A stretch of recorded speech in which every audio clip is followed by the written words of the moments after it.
Baik, cikgu akan tunjukkan cara bagaimana untuk menjawab soalan di muka surat 50. Okey, macam biasa, sebelum menjawab soalan, tulis tarikh okey terlebih dahulu.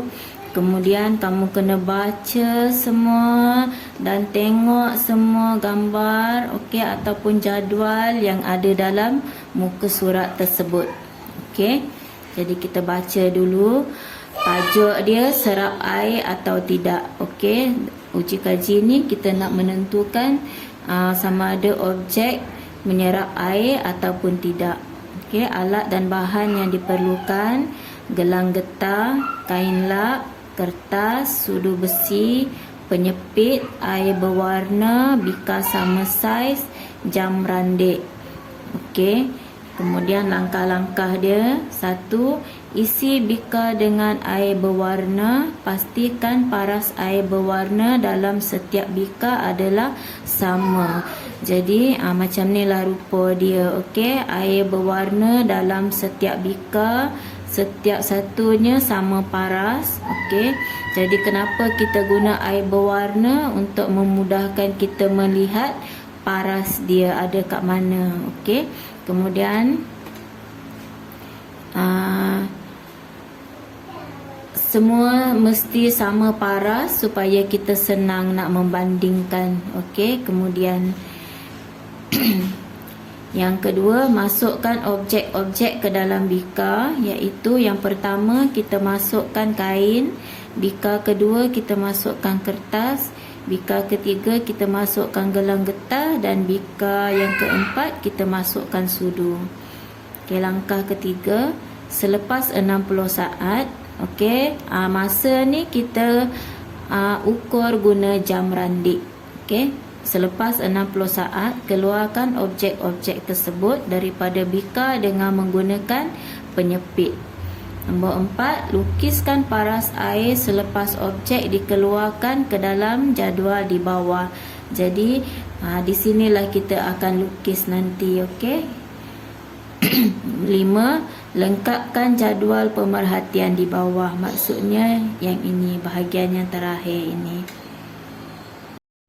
Okey, jadi kita tengok jadual yang diberikan. Okey, lajur pertama, objek, gelang getah, kain lap, kertas resit, sudu besi.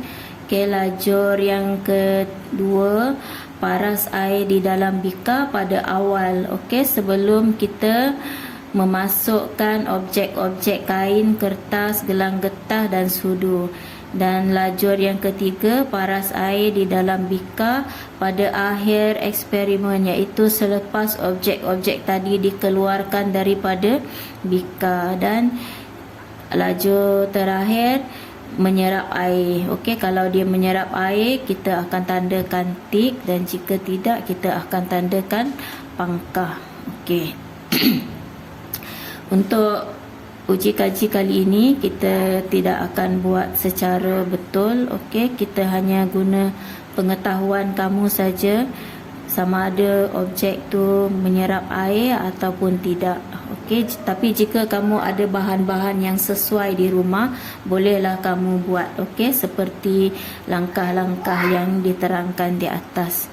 Okey, jadi pertama, gelang getah. Okey, paras awal air dalam bika adalah sebanyak ini. Paras air dia banyak mana pula? Okey, kita tahu gelang getah dia tidak menyerap air, jadi paras dia tidak akan berubah. Jadi kamu boleh guna pembaris untuk gariskan paras air sama. Okey, pada awal dan akhir dia sama. Kerana gelang getah dia tidak menyerap air, jadi kita tandakan pangkah.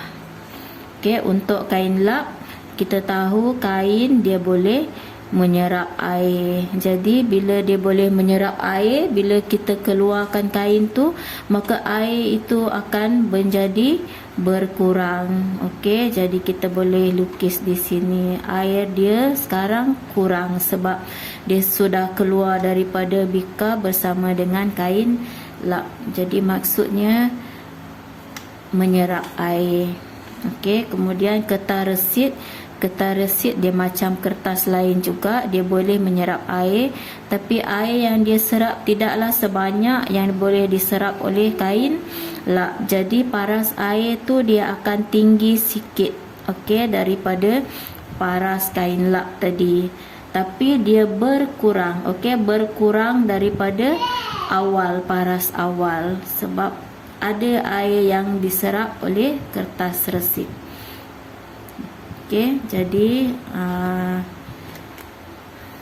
kita tanda right sebab dia serap air. Kemudian terakhir sudu besi. Okey, macam kita tahu sudu besi dia tidak menyerap air. Jadi paras air dia takkan berubah, sama macam awal. Okey, sebab sudu besi tidak menyerap air.